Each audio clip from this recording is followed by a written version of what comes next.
Welcome. We are with Dave Isaac, producer, mix engineer, musician, mentor, one of the best around. No offense or buts.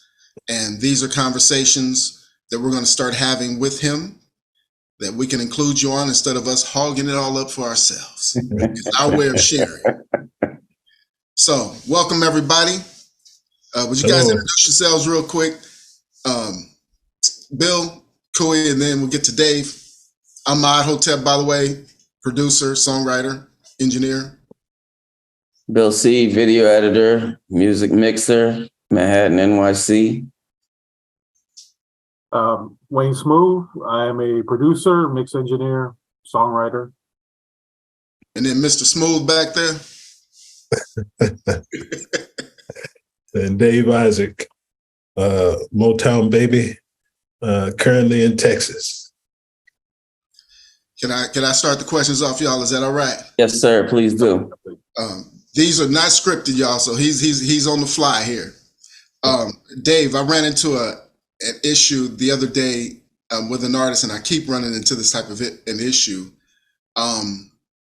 Artists have this thing where it's a singer doesn't want to be seen when recording or performing, and then the issue of the sound not coming out of their mouths, like they're afraid or something that the sound stays in, and I have to work with getting that sound out.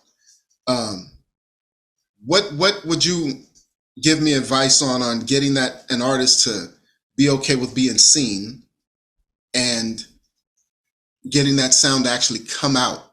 And as I've heard you say, the person in the back or across the street be able to hear them. Since okay. You Mr. Producer and all, you've been helping. First of all, unless we're recording video where we're archiving or taking video for use of a future thing about the recording of this song or this project, it doesn't matter about what that person looks like.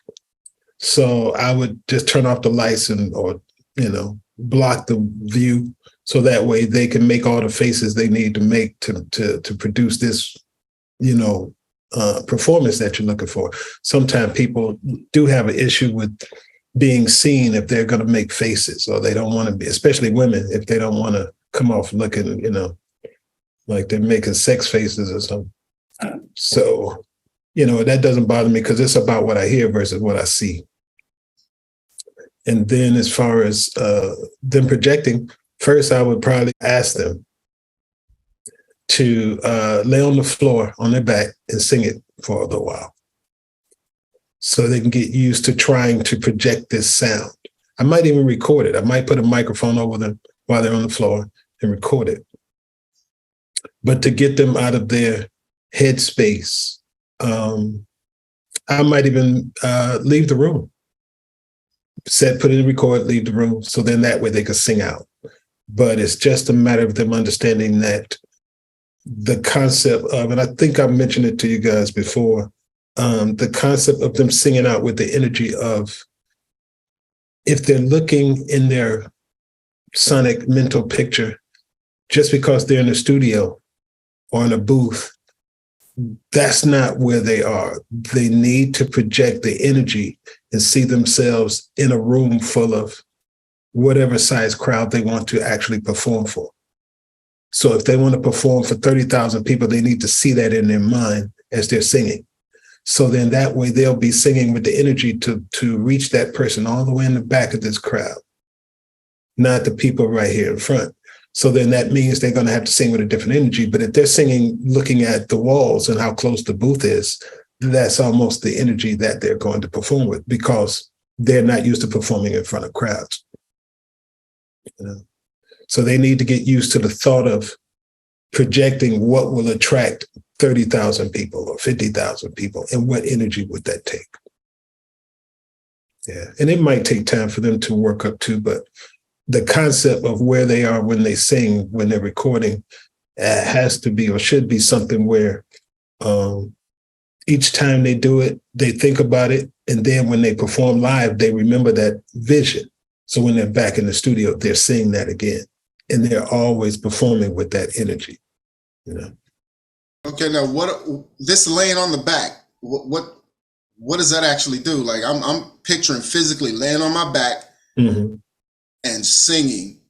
And it's I already know it's a whole different thing, even just picturing myself doing it. That's right. What is that doing?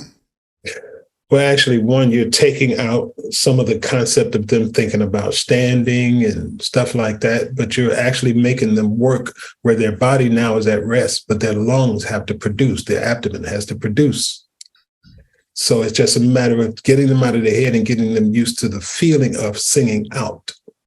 You know, people that sing opera, you might see them doing that, or people that's being taught how to project on a stage in New York or in Broadway. You might see them do things like that because they have to sing out. They have to project. They have to have this energy. No matter how many shows there are a day, they have to have this ability to project their voice.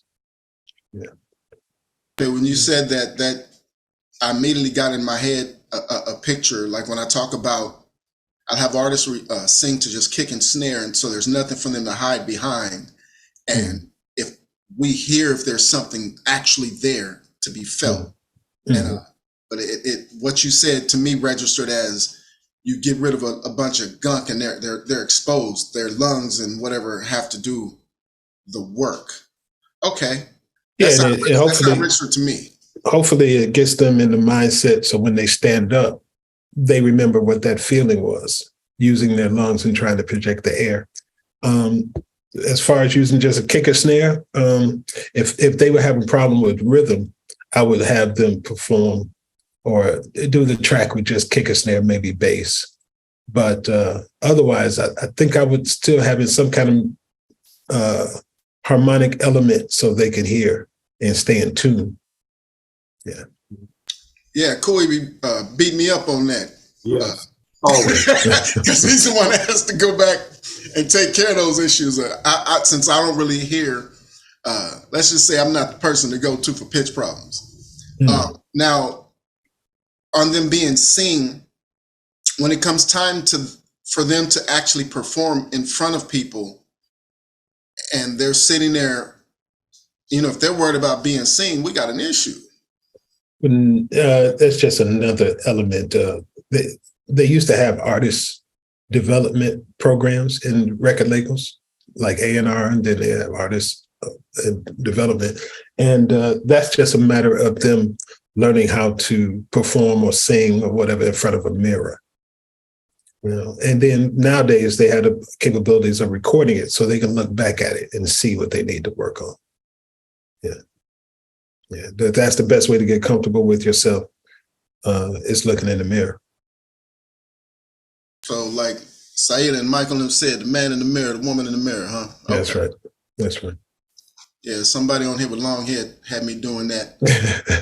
I was chewing gum a whole lot on these videos. So man, you might want to look at how you looking while you talking and chewing on these interviews. Yeah, fix that up real quick. Producer, what you got? Well, Dave, I have a question for you. All right. Man, the sun is killing me. How would you approach getting emotion out of the artist? How would you approach that? Well, I would only approach it a few ways, but hopefully that's not something that has to be taught to someone that I choose to work with. Back in the day, I would have worked with anybody, but today, if I see that it's too much of personal growth that they need to experience first, then I'd rather wait and just hang out with them and we talk and watch videos and chit chat before going into the studio. Because when I go into the studio, I want them to understand that part of the whole process is acting as well. If they don't have life experiences to pull from, part of it is acting. So if they truly understand what the song is about, then they should be able to, and they've learned the lyrics, they should be able to become the part. Just like, again, I referenced Broadway. If I'm coming to New York, I don't know if they still have Cats and all that kind of stuff. That might be telling my age now if they have that play still running. But these people, they probably went around their house or apartment, a condo, whatever, acting like cats. So when they're on stage, it's more common for them. You know what I mean? They're the way they walk or the way they move or grab things, they probably had to really push themselves to have the characteristics of a cat. So it's no different for an actor or actress than someone that's going into the studio to sing. They should become the song. Now, I just realized in watching the videos that Maat sent me yesterday of the R&B Money interviews, the main reason, or another reason rather, that you want to make sure that the emotion is captured properly, because once everyone in the session has left this earth, that emotion can still touch people that go through those things. Dave, have you ever had to encourage an artist to get into that space, to imagine themselves not wanting to leave the other person or not wanting to hang up the phone? Yeah, I mean, sometimes, and I've done this before, is I'll stop a session, I'll stop a recorded session just to talk, or just to watch videos and talk, or to go out and eat and talk. I'll depending on what the song content is about, I might even put the session off, depending on the budget and what we're working with, until the right time of day or the right time of night to do it. Because if it's something where it's dealing with loneliness or heartbreak or whatever, usually the best but unfortunate time to record is at night, when everybody's in their house, everybody's gone home and you're lonely, or the moon is shining through the blinds, and, it produces the right energy. The studio, I wouldn't have a lot of lights on. I would make it seem like you're in your bedroom, and life is still, and everybody's set in their houses and bedrooms, and create that same environment of you being alone, same as if it's something with dancing or love or whatever, I might even do like Luther. Luther used to love to have a spotlight on him, and the musicians wouldn't see him per se, but he would want to feel like he's on stage. So in his booth, or however they set up the studio, they make it where it's like a spotlight on him while he's recording. Whatever helps, but I'd rather take the time to get them in the right mindset. And for some people, it brought out tears. For some people, especially females, it made them, cry or something. Then, I would either want to use that emotion and make sure I capture it while they're there, or wait a little bit so, the voice isn't cracking and that kind of stuff. So I had more of a, go ahead, what's up? Can I add to that? What I was going to add to that, Dave, on the neither one of us wants to say goodbye. The younger generation, when Tank said that, my thought was, that'd be kind of cool to redo that song on some kiddie stuff about hanging up, have some youngster do it. Gladys or whoever wrote it, who wrote that? Diane Warren or somebody? Somebody else wrote it. And then that could be a remake, and then kids will go back and, look up the old, because it doesn't have to be done that old way. I knew he didn't. I was like, okay, he didn't. This dude is like a kid here. He didn't get it unless he was joking around. But that's what I started thinking about, was remaking that song like what he said. I mean, you could do that. You just have to change the words a little bit, and then hopefully get approval to do that, to release it with the change of words. Ooh. Some artists won't allow you to do that. Some songwriters won't allow you to do that. And that's another thing I had written down that I wanted to talk about. People lose out on money. Like if it gets to where we can't sample, or we can't do certain things, there's a lot of stuff out there that's not making money. Eventually, it's going to go in the public domain. And there's ways of making money off of this stuff by letting the young generation. There's something about older generation, younger generation, this fighting that goes on. there's a way that these people could be making money. Now you got people Uber driving and doing all kinds of stuff when their stuff could be paying them by letting youngsters get real creative on whatever their world is that the older generations wouldn't even think of doing. Mm-hmm. I just think people lose money when they don't. Well, I think that it's just a matter of how you see your art. Mm-hmm. Yeah. How you feel about your art. Because not to say I don't disagree with you, but sometimes money isn't everything. And if you create something that literally comes from your mind and your heart, you might not want that mess with. Now, if I'm saying who let the dogs out, right. You know what I mean? What did the fox say? Who cares? You could take that and make me more money. But if it's something where I know, let's say I wrote it for my daughter, or I wrote it for a woman, or I wrote it for where I was in my life at that time, I might not want that song tarnished or changed. It might not be about the money. So let's just say Michael Jackson with I'm Bad. Now, it was so big that Weird Al Yankovic couldn't hurt it. But still, if people start to think, or young kids start to think, well, I'm fat, and forget about listening to Michael Jackson, I'm Bad. Michael might say, oh, I wish I hadn't given that guy, a yes to do that. Because now when I see little kids, that's the guy that did I'm Fat. No, I did I'm Bad. He did I'm Fat. You see what I mean? So sometimes I just feel that it depends on how you feel about your art. Yeah, I agree with that. Most of the time, I just detest remakes. I just detest them. Like you'll have Guns N' Roses and Axl says, "Welcome to the jungle. We got fun and games." And you believe him. You know what I'm saying? Because he's talking about something he lived through. Like, when there's West Coast, I'm East Coast. So when I hear some West Coast, take out the security guard with a slap of my hand. Yeah, he's wearing the badge, but he's an old ass man. I'm like, yeah, okay, let's go. But you cannot have somebody who's not, they're talking about, even if it's comedy or parody, they're talking about something that's real to them, that they really, that doesn't happen on the East Coast. Right? So you can't have a remake. So you can't have some,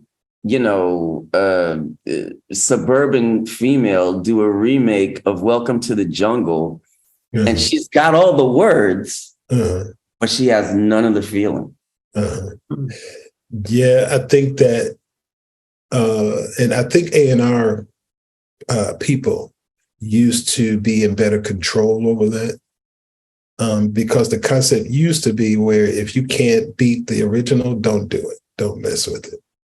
Yeah. If you can't make it become your song to where now the only one that people hear is you, right? Then don't do it. Because otherwise, or unless so many years have passed. So like nobody remembers what the nobody remembers, or they'll say, I remember my grandmother listening to that. So that means that technology, that reverb, that way of mixing, all of that has changed. It's decades in the past. So now you can do it and make it more current where, it won't be referenced to the old one as easily. But if it's within like 10 years or so and you do a remake it might bring me a little bit of money, but it also could make people not want to hear the song anymore. Yeah. Because they heard one version that just, Lost Without You, the Robin Thicke song. First of all, I heard it too much, so it was driving me crazy on its own merit. But then once I kept hearing other people remake it and smooth jazz and sax and guitar, okay, now I'm cool on that song. I've gotten every version of it. I don't need to hear it anymore for the rest of my life. That's not what I want a song that I create to do. I want people to always want to hear it. And when they hear it, they're like, oh, that's my jam. That's what I want. So sometimes you have to keep people from you have to trade the art for for the money. I don't need the money. I'd rather my art stay what it is. But now, once you release this art out into the world, they say, your baby done went out there. Yeah, but I don't want everybody taking advantage of my baby either. There you go. But now, Dave, say your song got you $100,000. Mm-hmm. Then Pat Boone gets some life in his body and cover your song, and it makes you $3 million. Well, I mean, there's instances, or most instances, where I can't stop someone from doing it unless they're making changes. Now, if they're making changes, I have a right to stop them. But the only thing I would do is just like Little Richard. I'll start doing it in a way to where Pat Boone can't come and do it. He won't have the skills to do it. He'll make it sound so corny that it won't sell, and he'll stop doing it. And again, now Little Richard was so dope, okay. But I'm sitting there thinking the average person ain't making enough money to be trying to keep people from making money. Okay, so like if I do a song, I go out there and perform it. I'm working, I'm sweating, and then I turn into a songwriter and I'm writing for other people, and it starts bringing in them checks. It's a lot of money. Yeah, that's all I see is people turning down money, and you got people Uber driving. I hear you. But like I said, it just depends on you. Now, if I take and play the other side, advocate to the other side, and join you in your thought process, I mean, I'm sure it was the same way for Rick James when, he had a problem hearing his music sampled on MC Hammer until he saw the check. Then he was like, go ahead, MC Hammer, because the check outweighed whatever he was going through in life. Because at the time, if he's having financial issues and his songs aren't selling, he can't come up with another hit. Then actually what MC Hammer did was he moved that song into the future. He moved that song to be current. So, at the end of the day, we all have that crossroads, and you at that time where you're offered a check or you're offered the opportunity, you have the decision to go either way. Some people choose money, some people choose no, just like Prince, something like that, or the Beatles or the Beastie Boys, Yeah, I think that also it works the other way around too, from Hammer's side to Rick James, because it's like as soon as you hear the song, come on, this guy's only rapping over Super Freak. Yeah, unless the kids around that time, right, like you said, they haven't really heard. Yeah, they haven't really heard Super Freak. Like he's only rapping over Super Freak. It's already a hit song. Yeah. His song has to be a hit regardless of what he says because he's rapping over a verified hit. Yeah, I mean, some kids will.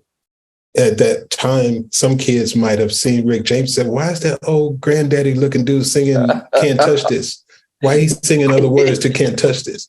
And then the parents would have to say, no, Rick James did it first. It's the same like when my kids, my older boys, when they first came out to LA to visit me and they were playing me the Master P and Juvenile and all those guys, Cash Money. You're like, samples, hello. Yeah, they were like, really? And I was like, okay, go over there. Then I sound like an old dude. Go over there, get my CD, such and such. Go over there, get my Parliament Funkadelic. They would hear it, but then they're like, oh man, you guys like that? Okay, see, I can say the same thing to you, young man. Did you guys like this? But it's just a matter of, everybody understanding the times. I mean, I've seen millions of people. Well, I take that back. I'm over exaggerating. I've seen a lot of people that will hear Flashlight by Parliament and they're like, neon light. Who likes that? What's up with that? What is this Star Child? And what is this devoid of funk? Who messing up this song? I would just say you have to be there. You have had to been in that time. You had to be drinking, getting high, having fun, being at parties. Turning out the lights, put on the record, let it go all the way to the end, flip it over. You had to be there. You had to be there. But I could ask them the same thing with NSYNC or something during their period. So, at a certain age, you gotta just let it go, and hope to pass it on. Hope to pass on the hierarchy of where things came from to where at least your kids or grandkids can start to go on that path to research. Well, let me see if anybody sampled it. Well, and nowadays they don't even, I notice with these streaming services, they don't mention that it's sampled or interpolated anymore. Well, yeah, there's no liner notes. But they won't say that because they don't want to give that away. So instead, they'll just put the people down as writers. So you think that it's took 10 guys. I was just looking at Beyonce album when it was referenced in one of those interviews. And I said, Isley Brothers. I don't know. When did they work? So when I went to look through the songs, every song had like 10, 15 people. And I'm like, okay, you could have just said you sampled or interpolated. But instead, you mean to tell me that this one song took 10 to 15 people? If I was a young person, that's what I would have assumed. You know that's what I mean? true. So, yeah. That's just wrong. I feel like that's just wrong. Yeah. But, a lot of these streaming institutions now, you can't change it. You can't fight it. Everybody has started to have a third party that you have to deal with. Even if you're going to look for a job, you got to go through a third party now. You can't you can see an Amazon across the street, but you can't go across the street and get hired for that job. You have to go through a third party so they don't have to deal with you directly. And that's how these streaming services are. They will blame it on the record company. So you have to go to the record company and have them make the change and have them call us and it's just a way to make you want to give up, to make you want to just settle for it, unfortunately. Yeah. Wow. Mm-hmm. On Sirius Radio, LL Cool J's station, I believe it is, that satellite stuff, there's they have a thing they do where they play the original sample and show you how they flipped it and all of that, and it's actually fun. It's an entertaining section when they do that. Does he use a lot of his own material? Well, it's not just LL Cool J. They take other No, I understand, and show you the history. Oh wow! Oh, I got what you're saying. Yeah, he has a lot. I got what you're saying. I think the coldest one that he did that I liked the most, because it reminded me of my childhood, was the one that used Courageous Cat soundtrack. 10-Minute Mouse. Yeah. I can't remember the name of his song, but I think it was "I'm Bad." It might have been. Yeah. I think it was "I'm Bad." Yeah. "I'm Bad." But because I was like, really? Courageous Cat? We're sampling anything then? Somebody's who's going to do the Beverly Hills Billies? Who's going to do Gilligan's Island? That's true. Yeah. Well, see, I think a hit would be made with Beverly Hills Billies and such. That'd be some dope song. But them was West Coast. They can do it. Cats on that. I would have to hear with that. That would have to be a joke record. It would have to be a fad record. I can't see somebody seriously wanting to get down with the Beverly Hills Billies. We at hip hop are creative. We'll take trash, anything, and do something. Come on now. All right. There was a time the Pink Panther theme was used.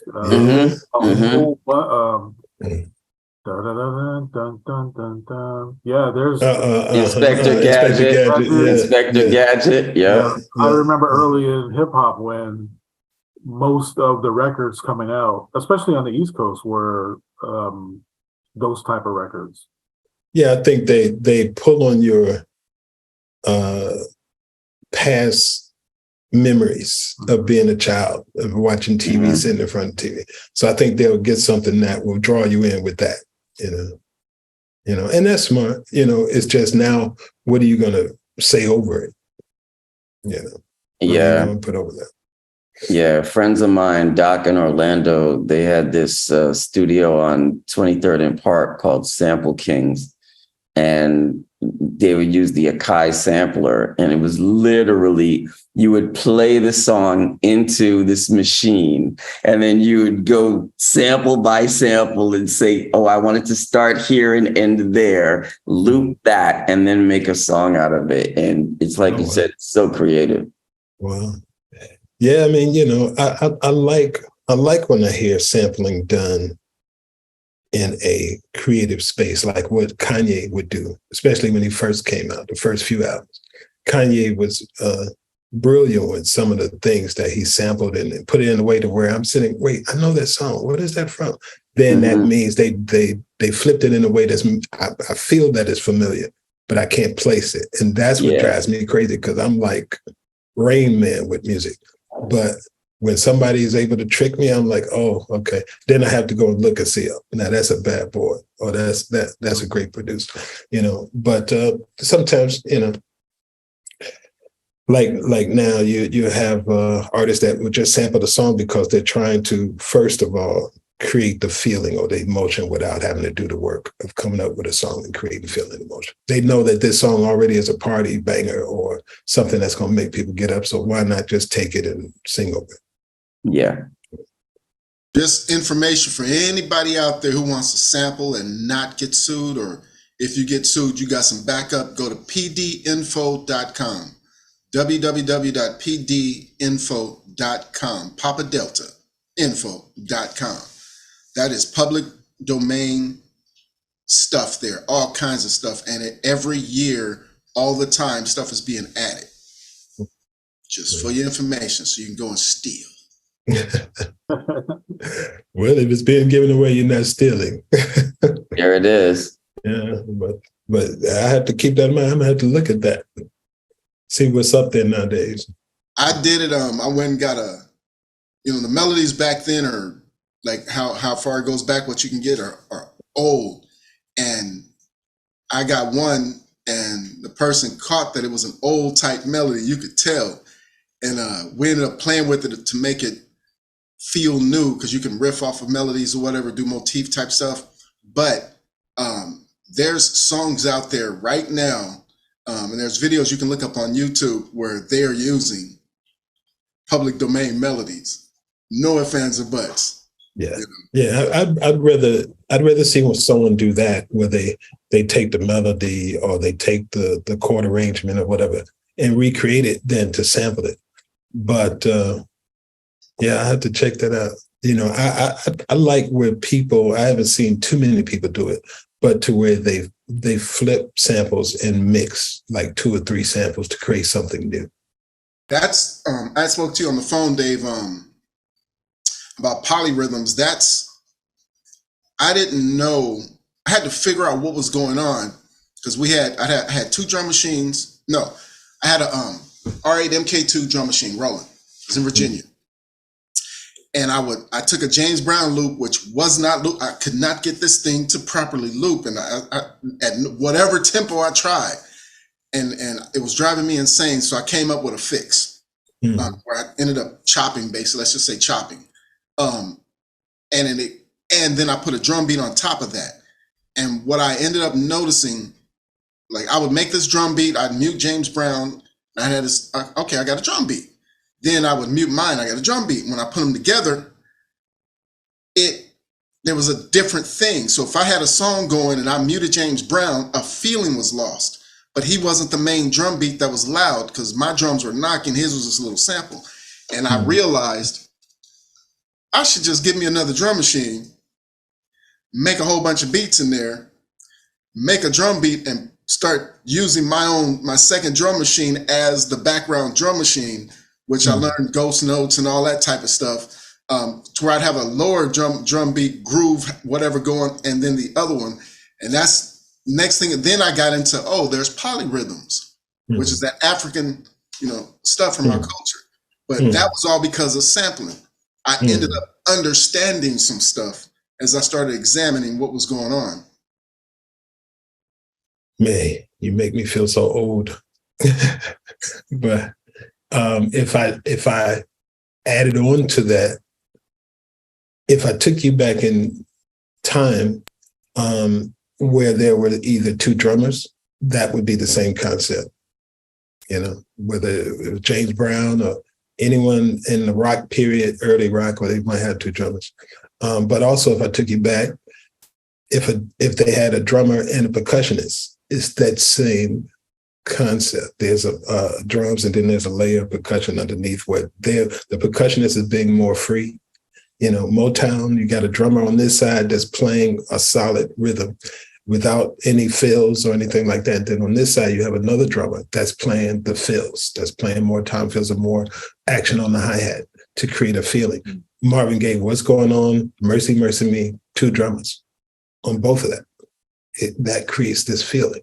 So it's what you've done is let's say if you were a grandchild of some person from that period, you've taken that concept and you've done it with 2 drum machines or 2 samples, the same concept. Mm-hmm. Yeah. So you're all right, young man. See, this is why these conversations are good. We keep going on reinventing the wheel, using different techniques or whatever. But I knew James Brown would have 2 drummers.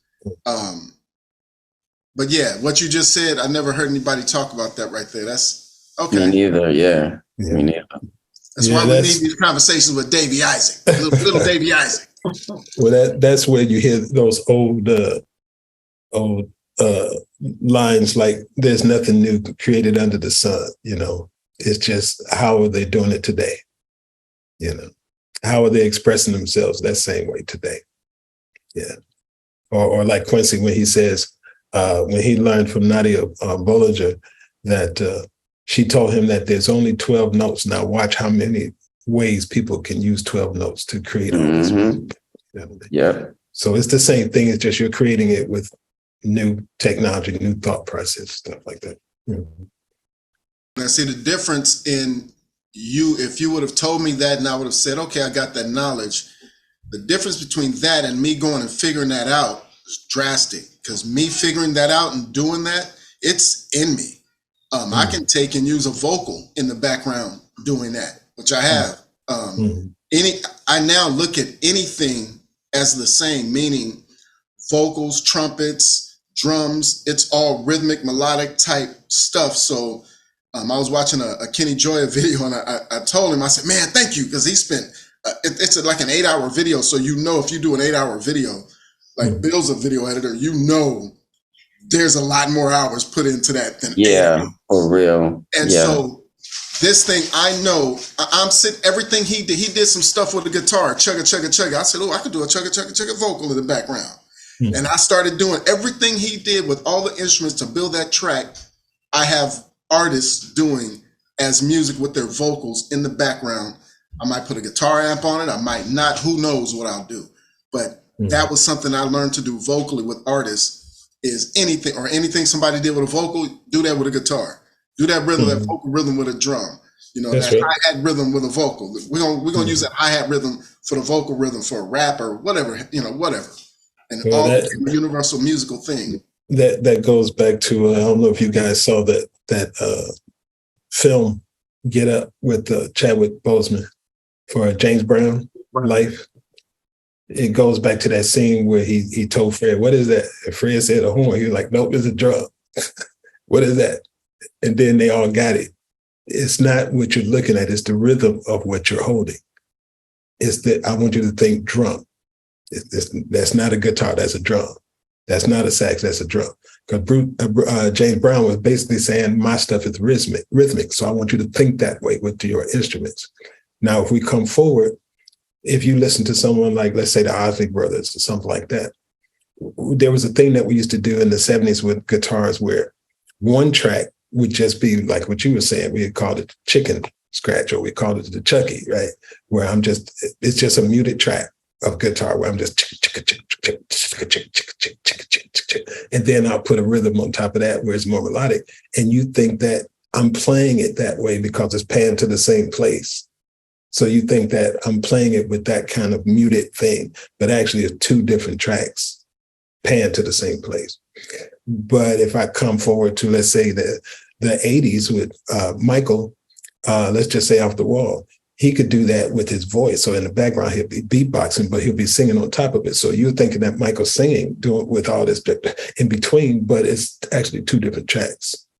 So it gives you this, what we would call in Detroit, the undercurrent. It gives you an undercurrent of a feeling. And if you take that undercurrent away, it doesn't feel the same. It feels like it's missing something. The only thing that is missing is that energy that was produced with that undercurrent track to keep you locked into this, feeling. you know, and I'm sure if we took it further back before all that and we went over to Africa, or we go into some Spanish, Mexican neighborhood, you know, go over to, just go over into South America, you would hear that in music as well. You would hear some elements creating a bed or an undercurrent, and then the art of the song or the more melodic stuff is on top of it.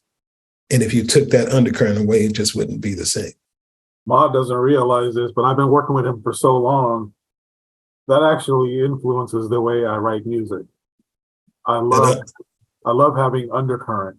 Mm-hmm. It gives me a feeling. Mm-hmm. I really like to work off of emotion and how I feel. Mm-hmm. And I'll take whatever's left over and make it rhythmic or make it melodic and just give me like the space of, ooh, now I can put chords on top of that, or I can do this. And yeah, I love that. I didn't realize that's what it was called, a feeling of undercurrent. Well, I mean, we used to call it that because the concept was if you were in an ocean or someplace, basically in the ocean, and you go out at a certain time, or you go out where you shouldn't go out. Mm-hmm. The current can draw you in, can pull you under. Yeah. You know what I mean? So that's, and they would teach you when they got to LA, they talked about it more, about how to swim, you know, a parallel to the beach versus trying to swim back to the beach because you're caught in this undercurrent. So it's the same thing, which, you know, we would talk about, well, what's going to lock the people into this beat? Because, you made me think of another point I want to make. When you're doing that, you have to be careful because at a certain point in the 90s, I'd say the 90s, when late 80s, early 90s, when like Timbaland came along, right? Producer like Timbaland, who had a lot going on. Teddy had a lot going on, but his groove still didn't stop you from dancing.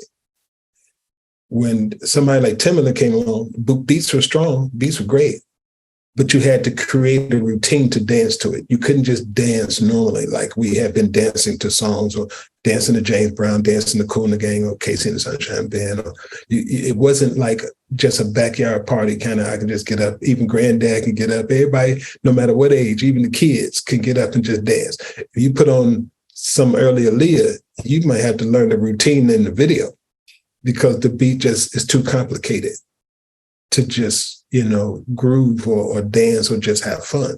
So when you do it, you want to understand the artist that you're doing that for, because you could be forcing them into songs that are just that.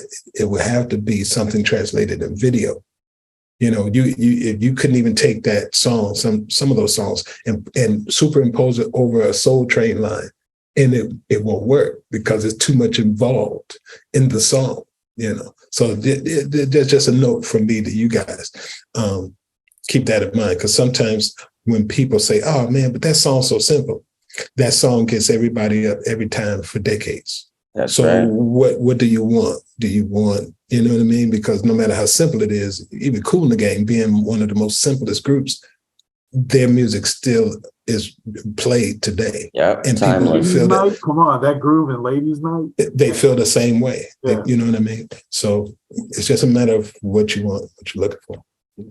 I send Kool all the time different grooves, very simple, has a feel, and it might be kick and snare, hi-hat, or it might just be a hi-hat. Like you got samples that are just hi-hat, and there's a feel to that stuff, and you can build a whole thing around it. That thing that you were talking about with Timbaland, I started laughing when you said that because I know what you were talking about. I would, I put it in the chat over here. Drunken Monkey Kung Fu. That's what I thought about when we would dance to. It's like we would dance in between the rhythms and stuff to that tempo stuff. Like he'd have the Genuine track. I'm Just a Bachelor. We'd be out there like it's a swing feel thing we'd be doing. It was swag. It wasn't just regular. You're right. It wasn't just regular dancing at all. Yeah, and you couldn't have old people there as you playing that song because then it'll start looking like Dawn of the Dead because the only thing they know how to do is the robot to it, you know. Try to catch all those rhythms And yeah, but like I said, that's just me, man. If we're talking about something, again, there's two. So if we're talking about something that's just for the time, so you could say you were the first to put this kind of beat or this kind of rhythm. You're trying to create your own type of dance or beat, like how Teddy Riley came up with New Jack Swing. Freddie Crocker, one of them, gave him the title. But if you're trying to do that, then it is what it is. But if you're trying to create something where, okay, I want to have some songs where people can just dance to it no matter what decade it is. Okay. That's something to consider. Okay. Anybody want to ask a question before I ask this next one? I just had one technical question. So there's a mixer who employed the Motown EQs on kick and snare, and I thought those were really effective. Do you have any opinions on those particular EQs? The Hitsville EQs. Hitsville? Okay, cool. So there's a mixer who used those on kick and snare, and I thought they were really effective. And I want to know if you had any opinions regarding that particular thing. Well, it's just a matter of, to me, understanding what frequencies Motown felt were important to be able to boost or cut to make their sound, the Motown sound at that time, different from everything else. So based on the fact, one, that they wanted it to sound great on AM FM hadn't come along. They wanted it to sound great on AM radio. They wanted it to sound great with all the compression that was done on the radio stations. They also wanted it to sound good over small speakers. So if you had your clock radio at that time, you might have a little clock size radio next to your bed. Or if you in the Black neighborhoods, everybody were sporting audiophile systems. So how do we make it sound good on the turntable and the radio that you got from the local department store, whatever speaker that is, it's going to be cheap or whatever. So how do we make it sound good on that? So based on also the restrictions of vinyl and the restrictions of AM radio and the restrictions of the speakers at that time, within the mid-range, the low and the high mid-range, how do we make sure our stuff hits harder, the beat is felt better? So they found those frequencies and created the EQ to boost and cut those frequencies. That's why it was called a Motown EQ. So like if you have, one of the things used to be where 300 was a thing for James Jameson's bass. So, or 1.5K was for, would be parallel to a degree for the vocal. So the vocal was there to have more presence. They were trying to figure out, how do we make our vocals sit more in your face? How do we make the bass cut through in any size speaker so you could feel this boom, boom, boom, boom, boom, boom. They thought about it and then created a box for that. So nowadays, if someone was asking me about that, I would say, just look at the Motown or Hitsville, whatever they call them. Used to be called we call it Motown, but in the studio it's called Hitsville, so it really doesn't matter. But I would say, look at the box, look at the frequencies, look at the cue of what they would boost, how was it built, and then use your plugins or use your DAW EQs doing the same thing if you're trying to EQ on a Motown concept. Yeah. Yeah, I see what you're saying. If that answers your question. It does answer the question, which is, look at the frequencies that they chose and what they did with them, so that you can, even if you have an EQ that goes all the way across all the frequencies, you can say, hey, let me use these particular points in the same way they did. That makes sense. That's right. You can create the the restrictions. You can create the actual points, but you have to just download. Nowadays, you can just download a PDF file typically, and they were going to tell you what they had to use to try to replicate this Motown EQ, the things that they couldn't do, or the things that they added on top of that didn't exist back then. Because some plugin companies would do that. They'll let you know this didn't exist in that back then, but we wanted to bring it to the forefront to some degree. So, nice. Yeah. Producer? Dave, what is the value of singers covering songs, and how does it help skill-wise and understanding? The value of someone covering a song is, one, hopefully it allows them to make money performing this song. They won't make money from, anything but the mechanical of it if they have any kind of points coming from the record label.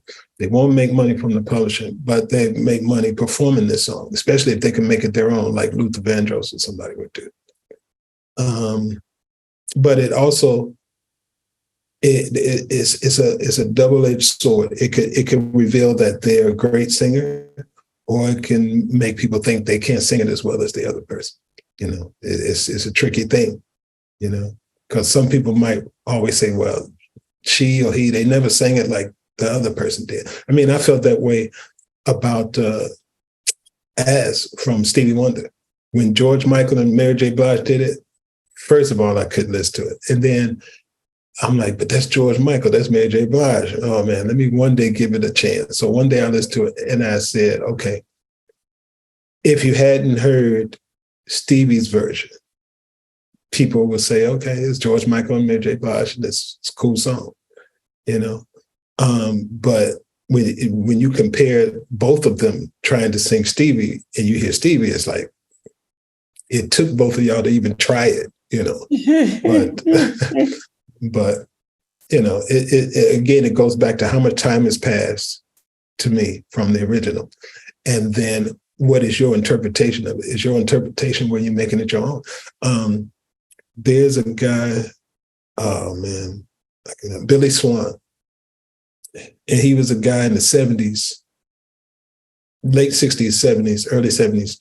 And he did a rendition of Don't Be Cruel, Elvis Presley. Now, I'm like, I got to hear this, because, Elvis was the 60s, Don't Be Cruel.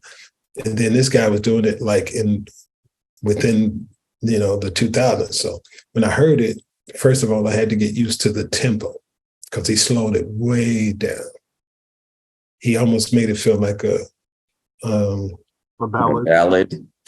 When and not like a ballad, almost like it would be in a Nicolas Cage crazy movie, like Raising Arizona, or like it would be in Breaking Bad or something. He slowed it way down. But then when I stopped thinking about Elvis and I put myself in this mindset and I created my own visual to it, then I was like, okay, I get it. It's cool. You know what I mean? And probably most kids wouldn't even think about Elvis when they heard it. They would think it's a totally different song. So, if I was trying to find the benefits in doing covers, I would say that. I never used to think much of the song Somewhere Over the Rainbow, or It's a Wonderful World. Mm-hmm. I never really thought about those songs. But then the singer from Hawaii, who's now passed away, made it his own so much that people outside of Hawaii started noticing. And this was after he passed away. So that song, his rendition of that song, I thought it was funny because people from American Idol were using that version of his version of the song to do the cover of. That song was on Meet Joe Black, a movie. I couldn't believe that a singer from Hawaii took somebody else's song, made it his own so much that people were feeling it outside of Hawaii. Because of course they're gonna love it in Hawaii, but outside of Hawaii, and they're covering his version of it. I thought that was pretty cool. I mean, people love that song, New York. especially Broadway area. You know what I mean? I've listened to it. I didn't let people know I would listen to it in Detroit as a kid. That's not something you want to be singing in Detroit. Walking down the street, you get beat up every day.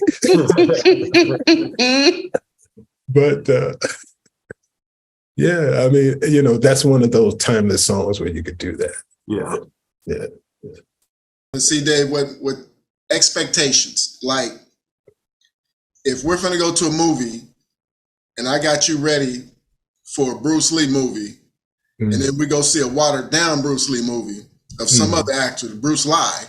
Yeah. No, not Bruce Lee, none of them. Oh, yeah. Not Bruce Lee, Bruce Lee, none of them dudes. No. Yeah. I got caught up in the day. Expectations. So if I get you ready to go to some surf and turf, lobster, like big grand meal, and then I take you to McDonald's, the expectation is what messes us up. And we spoke about that with the As song with Stevie Wonder, that song, which is one of that's come on, man, that's a dope song. You've got this pre-recorded, this expectation, this reference. Without that, man. Yeah. I mean, sometimes people don't take the time, because I mean, that's one thing that technology has just done to us. We don't have the same patience as people did in past decades with anything, really. Yep, true. So if they had really listened to how much Stevie put into making sure that he had his own sound, the sounds he chose, the arrangement, the time he put into it, they just assume if I make a Rhodes and I play these chords, people are going to just feel like it's the same, and it's not. You can hear the time put into it. Similar to what your analogy was, if we went Southern and my mom was from the South or from had some Creole in her or whatever, she made some grits with cheese and shrimp or whatever.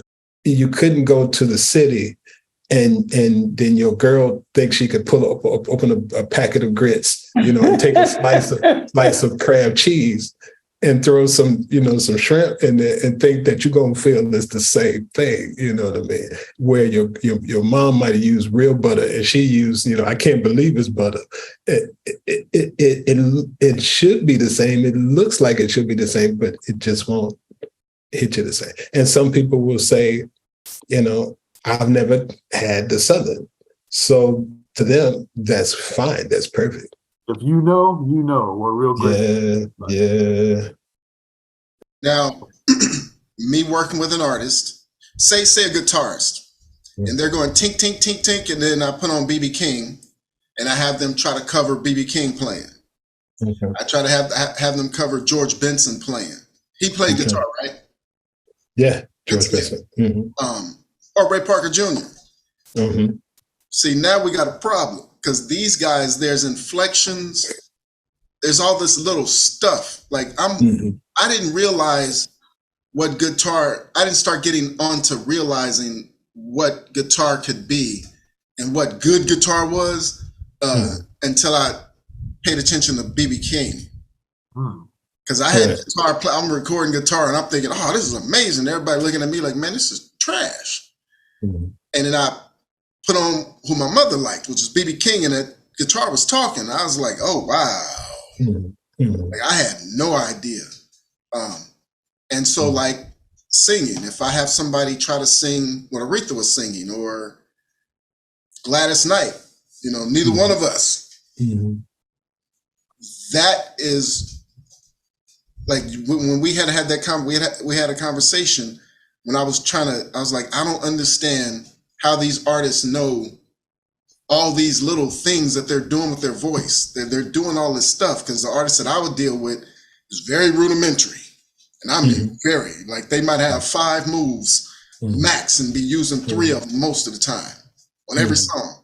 As far as guitar, and this, you say you had somebody that you wanted them to play like BB King or you wanted them to play like a certain type of way. Well, first, that's on me as a producer. I should have called someone that I knew could do that before they even got to the studio. If I'm hearing a BB King, a bluesish, then I know a semi-hollow guitar. I know it's going to be typically like a Gibson with humbucker pickups. I have to know what instrument they should have. So I would tell them, do you have a semi-hollow body with humbucker? Because I want a BB King. I have to know the instrument. It's just like I can't have someone come and play keyboard, but I don't say, make sure you bring one that has good Rhodes sounds. If I know I want a Rhodes, or I want it to sound like a Rhodes, I want it to sound like a Rhodes 88 with the tines, or where a piano where they put tacks under the filter so it has more of an Elton John. I have to know.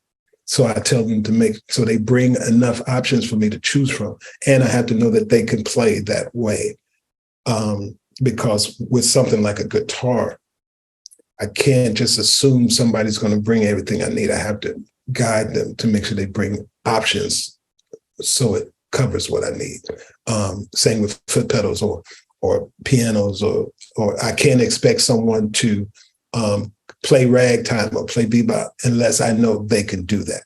So I had to do my research on these musicians before I call them in. I can't just call a keyboard player and say, play like Art Tatum. It's going to become a frustrated session. So I have to know the instrumentation. I have to know the period of that instrument that I'm trying to emulate and know that musician can play like that. Now, there are some people like Bernard Wright. Bernard Wright, he was he was beyond genius, I guess. It was almost like he had autism, or like he had some kind of thing. And Imelda Rue from Groove Theory, her daughter is like that. They can take a sound from a synthesizer, and if it's a kalimba or if it's a steel drum, and as soon as they play it exactly like that instrument would be played. That's how Bernard Wright was. He was a phenom with just playing a sound, similar to how Greg Fillingays played the beat for Shake It Right Out to the Ground first on a keyboard. He's always been able to play a beat, but you would think it's a drummer, but he's playing it on keys. And it's an amazing thing to see. And then when it comes to vocalists, if a vocalist, you want them to sing like Gladys Knight or like Whitney Houston or whatever, well, I can teach them inflections and nuances based on these singers, but I can't have them sing exactly like that unless they already come in the door sounding exactly like that. So then I might say, like with Keisha Cole, okay, I know you on this song, you're trying to sound like Gladys, and the color of how you're singing it and the way you're singing it with that projection and energy, that's what reminded me of Gladys. So now I can push you to bring Gladys Knight 40 years into the future. Versus if somebody is not in that range or they don't have that tone of voice, I can't make them sound exactly like that. So I'm only using Gladys or Whitney or somebody to teach them inflections and nuances versus saying sound exactly like that. That's where knowing their lowest note and their highest note helps, and the where they're singing from. I got you. Like even recently working with a singer, the artist did not sing any legato notes, nothing long at all. So I had to actually go get a song where the person sang long notes, and that's all we did was singing long notes to try to get them to start getting comfortable with that. I still don't fully understand, if this is our craft, the fear of doing it. Like when I played soccer, I wasn't scared of playing soccer. And yet here's a singer, multiple singers scared of singing. Yeah, but when you play soccer, you probably watch someone like, what's the guy's name back in the day? In my day, it was Pele, I believe. Pele, Maradona. Pele. Yeah. So, you know, the same way you would run the ball through your feet, if somebody's trying to, the opposing team is trying to take it, you would play with the ball between your feet before you pass it off to one of your teammates. The only way for you to be able to do that under pressure is you will first have to practice that at home on a playground so you can learn how to move the ball between your legs if somebody's trying to take it from you, and then have one of your homeboys, somebody try to take it from you so you can get used to the pressure of someone trying to take the ball from you with their feet. But if they haven't done that homework, they can't go and play in a real game thinking they're going to do it now, because you haven't taken the time to learn it on your own. Be challenged while you're doing it. And then, you're going in unprepared. Your brain said you think you could do it, but you haven't even ran through it to do it. You know what I mean? And it's one thing where, if let's say a concept we used to use with martial arts. So if I practice this form or I practice this move over and over and over, and I could see myself, especially if in most martial arts schools we would have mirrors, I would see myself doing these forms, or the student and I, we look at ourselves as I'm teaching them, we look in the mirror. Now I would tell the student, when you go home, practice it. But also when you're doing something like before you go to sleep, see yourself and remember looking in the mirror and see yourself going through the form, because now you're practicing it. You're putting it in here the same way. But if somebody hasn't done it first physically, they can't see it mentally. So how are you expected to be able to do it in a real game? Because you haven't done anything, and you can't just listen to music and just assume that if I go in the studio, I'm going to be a bad mofo. No, doesn't work like that. Yeah. Okay, so I need to stress test artists. Well, if you want to see what they could do, but I mean, at the end of the day, it's almost like what they said in those interviews you sent me, the R&B Money videos, when Jeffrey would say something. The Babyface one was pretty cool too, but you can't make somebody do the homework in one session. It's a cram session. I'd rather send somebody on their path and then we get together another time than me try to expect all this stuff from them, which ultimately is saying you're not ready. Ultimately is saying you haven't done your homework. Ultimately is saying you don't take this serious enough yet. Otherwise I might as well just make it a fad song to where they don't have to be so serious and we can just have them sing and get it over with. But like I said, I don't want to get involved with anything like that now at this stage of my life and my career. Yeah, I'm so used to putting an insane amount of work into an artist. When you started talking to me about an artist would come in, sing it one time and leave, or sing it 3 times from beginning to end and leave, and y'all sitting there thinking, wow. Yeah, what's that? Yeah. And I'm sitting there 5 days trying to pull a vocal out of an artist. Yeah. I mean, that's like, I texted you last night because man, that the first 10 minutes of that Jeffrey Osborne interview made me watch those videos until about 3:30 in the morning. But I just wanted to see how many people had that understanding. And of course, as I got to the younger stuff, it wasn't the same as the younger people they were interviewing. That's because it was just based on their time period. But when Jeffrey said, yeah, I sang Love Ballad in one take, that's how it was done. When I mentioned to you about the Gladys Knight song that I sent you, I had just come across that. I hadn't seen it. I mean, I did that song with her back in the 90s, but I hadn't seen her perform it. And when I saw her perform it, I said, oh, she did better than the record. But the record she did in one take. So, of course, all those years with her singing it, she's going to sing it better and better because she sang it in the studio in one take. And she knew how to build the song and develop the song. So, of course, over time, it's just going to get better and better and better. Only people that understood the concept of the live room in the studio really meant you go out there and perform live. Get it. And that's why I said earlier, going full circle back to the conversation earlier, a person when they go in the booth should see the size crowd that they want to perform for. So it helps them with their fear, it helps them with butterflies, it helps them with whatever, but they're actually hopefully manifesting this size crowd. Because how would I sing to that crowd? I'm not going to sing timid.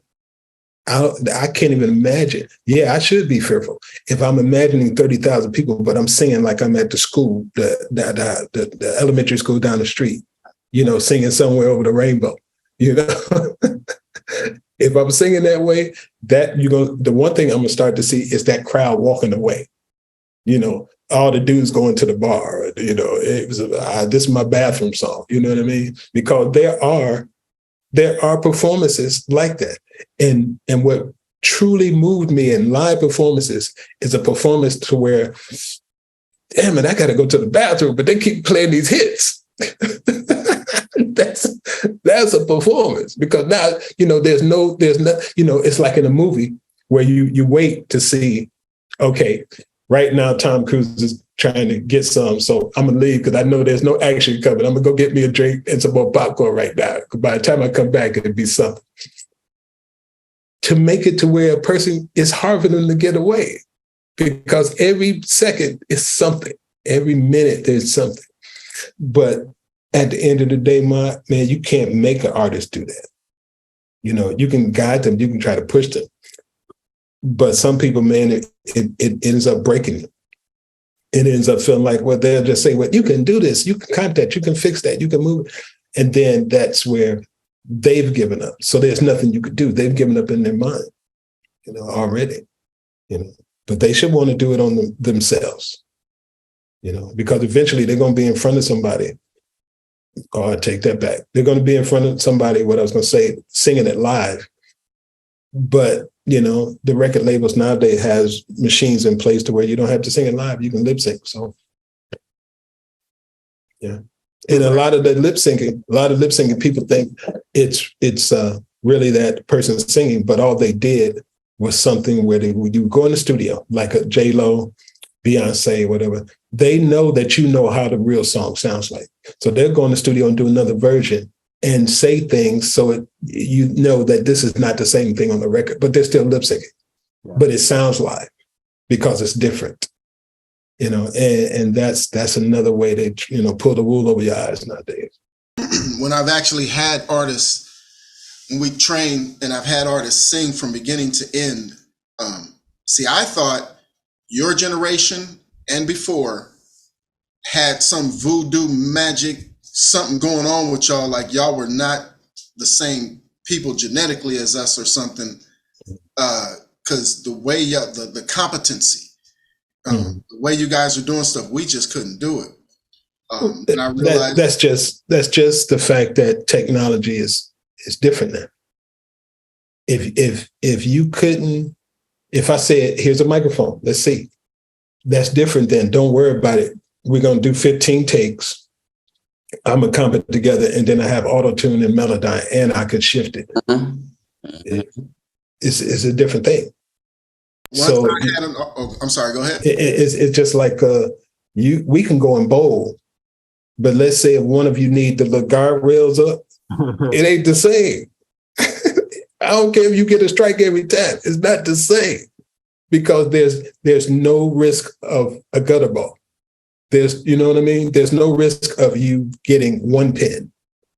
So yeah, that's what it is to me. It's like somebody putting up the gutter rails. Once I started having artists sing from beginning to end, like I would play a song, give an artist a sentence, and then say, you sing this sentence, and whatever you make up along the way before the song ends, so be it. And it'd be, say, 3 minutes, and there'd be an arrangement, and I'd loop it, and they'd sing 15 times. I just go, and they'd end up getting lost. And what I started noticing was it started coming alive. They were just making up stuff, and it was actually enjoyable to listen to as they were making stuff up, and they were starting at different points. They weren't always starting at the one. And it got real interesting and alive, and it started being similar to old school stuff. And that's what made me start realizing, okay, we got to just start doing what the cats before us were doing, and we are them. And like the artists would listen back and be like, that's me. I'm like, yeah, that's a trip. That's you. I do, like, never would have thought. And it didn't sound dated. It sounded current, but there was this life. This waxing, waning, just, I don't know. It was alive. And I was like, I'll be damned. I'm going to explode this some more. Because it works. Well, that's when you're teaching them how to vamp in a song, at the end of a song. You teach them how to vamp. That's what we used to call it, vamping, really. I don't know what you guys would call it now. And I think the kids, when I was teaching at MI, would call it an outro, but the outro to me meant the section of the arrangement, not necessarily what you're doing in the outro. But a real singer can tell me where he or she got the concepts of the way they vamp from, because each person, especially back in the day when everybody had their own sound, their own way of schooling you, each person did it differently. They knew how to have different ways to use their voice or hold notes out or start in a different spot. I mean, if you listen to anyone, especially Motown, Gladys, or you listen to Stevie, Marvin Gaye, vamping was just a normal thing. But vamping was just the concept from church taken to R&B music. Because once you sing the basic part of the song in church, now when you're trying to get people to put money in a collection plate, you just vamp it. You just getting it in. You just taking out your handkerchief, and you guys are going down the middle of the aisle, and you're just constantly saying this line, and you're saying other things that you would say in this preaching kind of way, but it's just taking that same concept and taking it to R&B. So if I'm talking about getting this girl, when I get to the vamp, now I'm gonna tell her all the reasons why I want to get her and all the things we're gonna do when we get together. And now I'm just freestyling. So I guess that's another way you could put it, freestyle in this area. Forget about the lyrics, forget about saying the same chorus line. Now just freestyle. Just say, if I say you only got 60 seconds, say what you're gonna say to this person, because after this, we're taking you backstage and they won't see you anymore. Now, what are you going to do? So that's what we would call vamping. Yeah. See, for me, once it's vamping or freestyling, that adds a new section to me. And you said it's an action, right? Mm-hmm. So when we're looking at songs, George Clinton and them might have a 9-minute, 12-minute, 15-minute song, and we're entertained the whole way through. But we end up having trouble doing 2 minutes. Or at 2 minutes, we're out of ideas. There's a lot of people who had trouble with 30, 45 seconds. Yeah. So what I started realizing, I said, okay, each section of a song is an opportunity, a different thing, an opportunity to do a different thing. So then I said, okay, I got intro, verse, pre-chorus, chorus, post-chorus, bridge, and vamp. Ooh, I got 7 pieces right there, 7 different contrasting opportunities to do stuff. I was like, man, we could but do you this don't. all day. You don't. They do. Well, if I'm a producer, songwriter, No. And like I said, the only thing I want to guide them with is the energy. Similar to like with the conversation with Alicia. The only thing I want to guide them with is, I don't want you, if it's a song that's building, if it's like a ballad or something like that. But even typically, if it's up-tempo, I might do the same thing. I might do the same thing. But typically, I just want to let them know, look, you did that energy in the first chorus, in the first verse. Now, I want you to make this song build, because, again, you're trying to make people not leave, not change the station, not whatever the concept is. I want to keep their attention. And if I'm performing, I'm not going to keep staying in the same plateau. I got to add something to it. Even though James Brown, people will say he just kept talking stuff we couldn't understand. But at a certain point, he'll scream, he'll do his thing, do a split. He's going to keep your attention, because he knew it's not just going to be what you hear. It's going to also be what you see. But the biggest thing for me is to just guide the energy, to make sure the energy is flowing. But it's not my job to say, to a real singer, do this in this section, do this in that section, do this in they should already know. They should, if they've done their homework, Saying the singer's supposed to bring something to the table. If you say you're a singer, I can't say I'm a chef and come to your house and forget salt and pepper. Forget hot sauce or my own seasonings. You know what I mean? That's when you know somebody's serious. When they bring their own seasonings that they mixed and they put in a bottle and they got their own little label on it and they say, this is the hot one and this is the mild one. Now I know somebody's serious about it. You know what I mean? But if you don't even bring salt and pepper, you don't think to bring, let's get some green onions or some jalapeno peppers and chop. Now I don't know how serious you are. You know what I mean? Yeah. So a person that's coming to me to make me a cake for my birthday, if they bring a little, $2 box of yellow cake mix versus bringing eggs and flour, and I know it's going to be a difference. You know what I mean? With real ingredients versus this packet, yellow cake mix and a little can of icing. It's just a matter of how much time and effort do you put into it. And when you're in a serious environment, it doesn't matter what any of us do. What Bill does with video, what Corey does with production, what you do with production. If let's say, Bill, you're in an environment where you're around other video editors, people involved with film and TV, by the way he talks, by the way he responds, by the words he uses, they'll know he's experienced. They'll know he's done his homework. He'll say, I use this software because the other software has this, and this. But with this software, I can express myself. And when I go to make these cuts and edits, I can easily transition from here and here, do the fades. And then they're like, this dude knows his stuff. Mm-hmm. They'll know. You'll just know. But that makes people want to have you around or have you in the room, because at a certain point, if everybody knows their stuff like that was one of the biggest things with the team that I came up with in Detroit, a couple of the teams.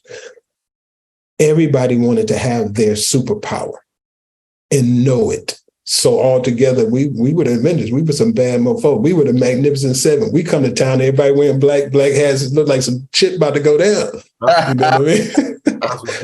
The sheriff was scared. His assistant. His deputy. The deputy went home. He's like, I gotta go kiss my wife. I gotta go check on my kid because these 7 dudes in black just came to town. That's what it was. We didn't want to be the weak link or the weakest link. You never want to be that. So the way that happens is you do your homework. Yeah. You do your studying. So when you're now in a group of other people, they know where you fall in this hierarchy of who knows their stuff. But a singer, if a singer has to be shown all that, that's the first thing it shows me is that what level they're at. Ooh. That's a harsh reality, Dave. Because what you're saying is, so if I create a piece of music that has this energy, has movement, there's changes, the singer should just be able to feel that and adjust accordingly while they're singing. It'll let me know that they're not performers. They haven't performed. Okay. Because they don't know that they're trying to deliver a song and get people, not just get people that's there, but get people that's there to go home and say, you have to see this person. That brings other people. That means, like I said, they haven't learned how to take a song and become it. Because if you have the lyrics and you have to go off the lyrics and read the lyrics, your mind is split. Your mind is trying to read in time, right? Mm-hmm. So it distracts you. But a person that's on Broadway or whatever like that, they don't have that. They got to learn the script. If you're on a movie, you got to learn the script unless you're the star. You know what I mean?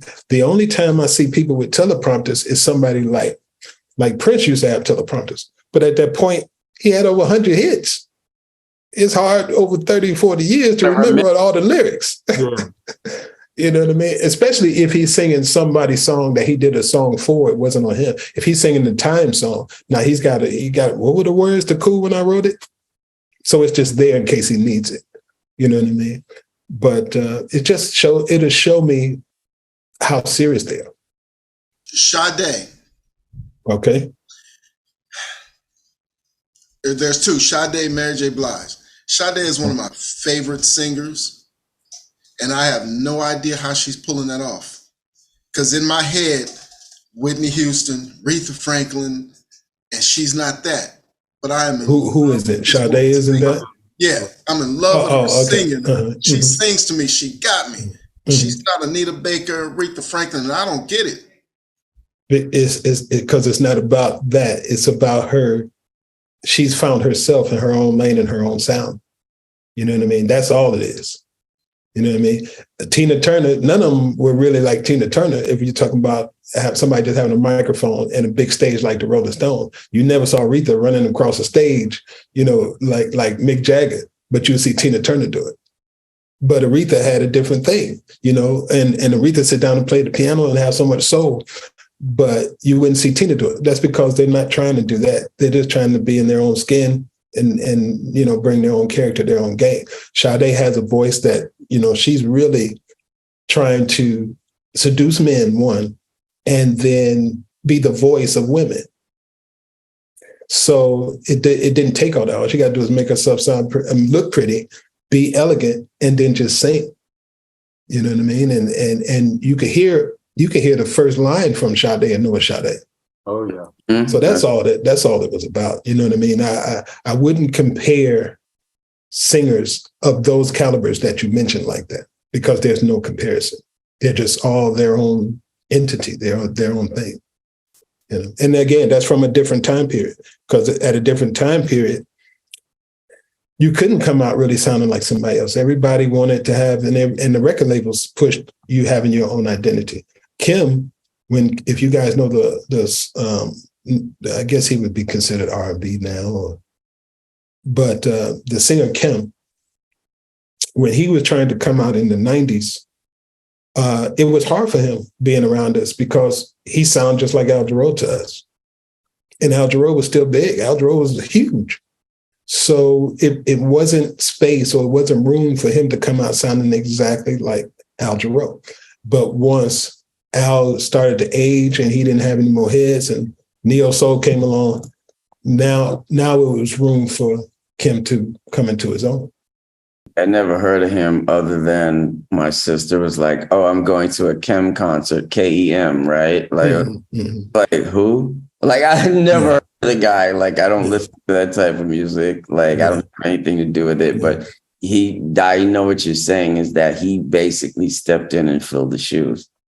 He brought the Al Jarreau concept to the future. Same as Rachelle Farrell. Now, Rachelle Farrell is not Al Jarreau, but once she started to try to mimic instruments and do all that kind of stuff, well, we hadn't seen a female do that since the bebop days, since the Ella Fitzgerald. So, of course, now Rachelle Farrell brought the bebop of Ella Fitzgerald and women like that to the forefront.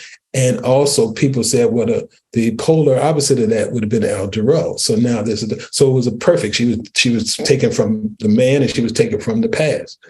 So, but yeah, certain artists I wouldn't, when we're talking about legends that have their own style, their own voice, there's no comparison. I wouldn't even try to compare.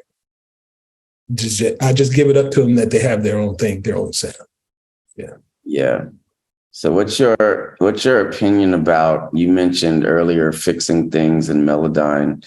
What's your opinion as far as I think that it's more important for a singer to have the emotion right, because you can fix the tone later, even though obviously they can't perform that live. Yeah. Say what, Kui? There's no Melodyne for emotion.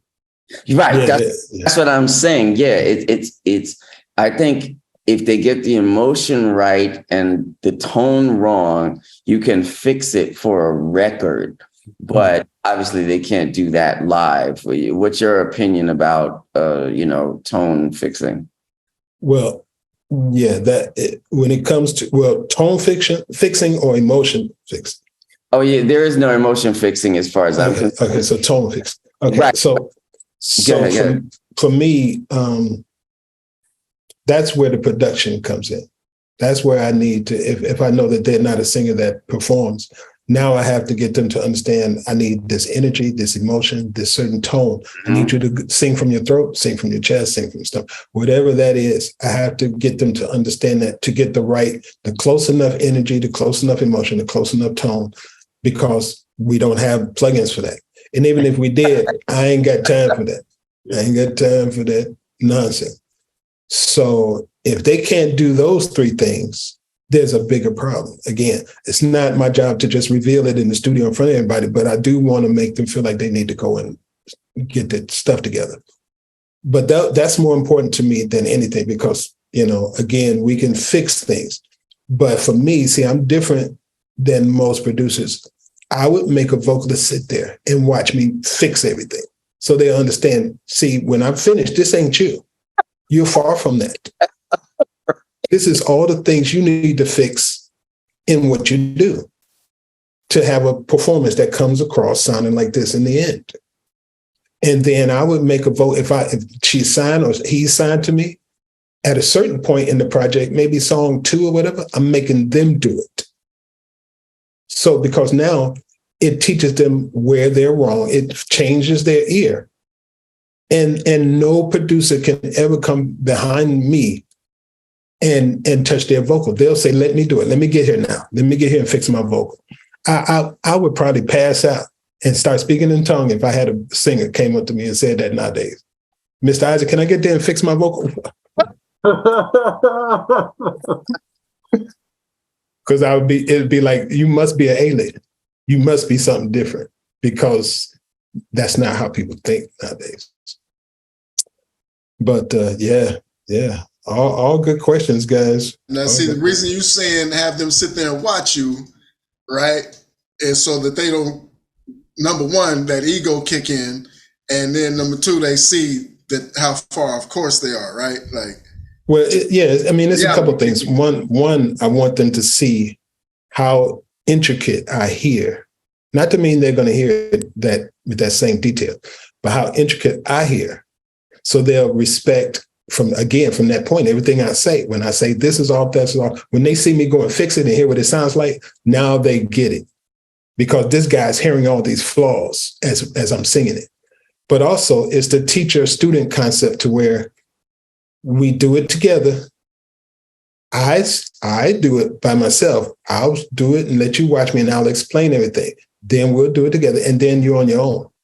If I'm teaching a kid how to ride the bike, I'm with them the whole time, right behind them, holding the back of the seat. And then eventually I might hold the seat in one of the handlebars. Then eventually I let go of the handlebar, just hold the back of the seat.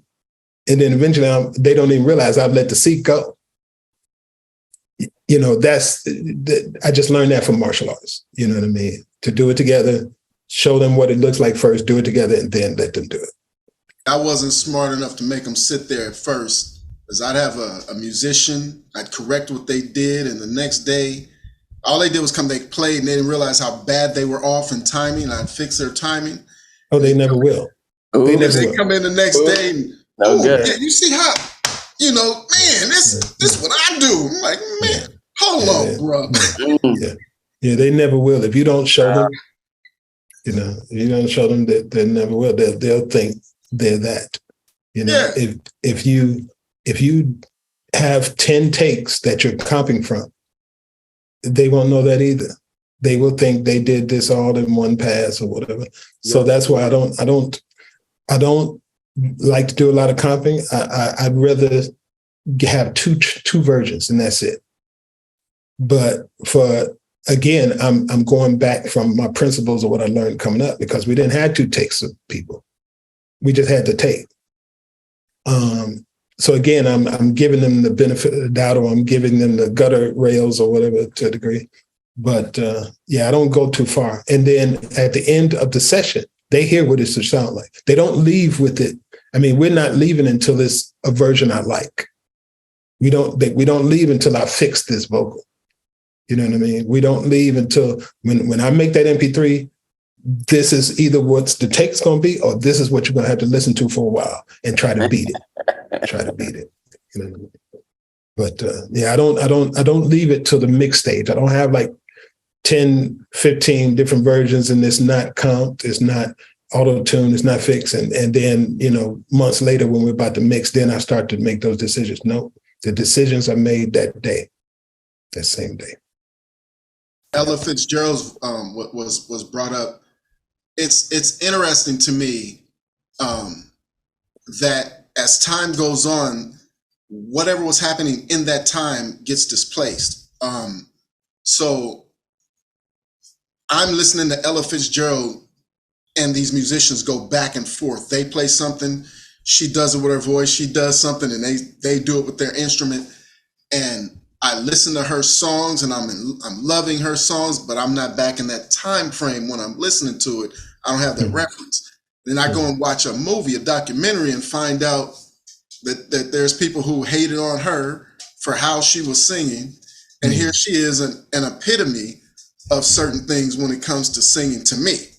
And it goes to when people say something that lasts over time, every generation, there's people are hating in that moment, in that time frame, and some of the stuff we say we hate ends up being stuff that breaks through and lasts. And but it's insane. It's insane to me that people complained about Ella Fitzgerald. Yeah, man. I don't. For one, I don't listen to people like that. You know, it took me a while because I was always a kid that wanted to have a lot of friends and that kind of stuff. I guess I was like Michael Jackson, not getting out a lot, listening to music and playing music or whatever. But I don't concern myself with what other people think. You know, if it's in a negative state, and even a lot of times in a positive state as well. I only think I got to work harder. If these people like me that much, I need to keep working harder. I need to reach more people to feel that way. But once I started to get on the internet and I started to see people post and all this stuff, I realized that there's going to be somebody in their house that hasn't done a tenth of 0.1 to what I've done, but they'll have something to say. And I realized that there's going to be haters. There's going to be people who don't agree. Well, and you know, in between the internet and doing panels with people, I stopped caring. I just let people know who I am and what I'm doing and what I'm about. And somebody hating, that just means that, like if somebody said they hate Ella Fitzgerald, well, you just don't know Ella Fitzgerald. You haven't really listened to Ella Fitzgerald. So now you're speaking and you're letting me know how ignorant you are. Right. Because you have no idea who you're talking about. People in her time, though. People in her time. Yeah, well, people in her time, but people in her time, again, it'd be the same thing. Show me where you made that kind of money or you made that kind of impact. And you were able to do that with Frank Sinatra and Count Basie and Duke Ellington. When you're able to do that in that time, then you could talk. But otherwise, yeah.